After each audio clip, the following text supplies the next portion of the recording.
Hello guys, I'm back. For today's video, ituturo ko sa inyo kung paano kapag nawala mo ang bill ng kuryente. Welcome to my channel. Please subscribe. Sa bidyong ito ay, sasagutin lang natin ang tanong ng nag-comment na, paano kapag nawala daw ang bill mo ng kuryente? In my previous vlog, ay na-explain ko na kung saan pwede mahanap ang bill statement mo.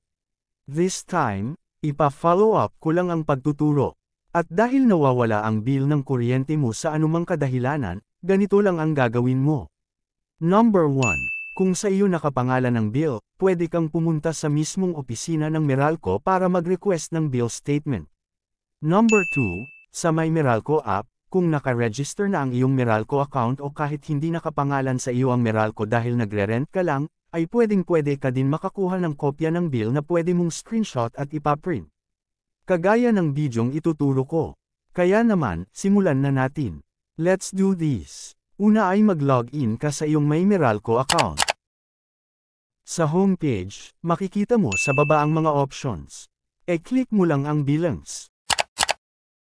Tapos, click mo ang View Bills PDF. Sa next page, sa tabi ng CAN o Customer Account Number ay may arrow, e-click mo lang yun.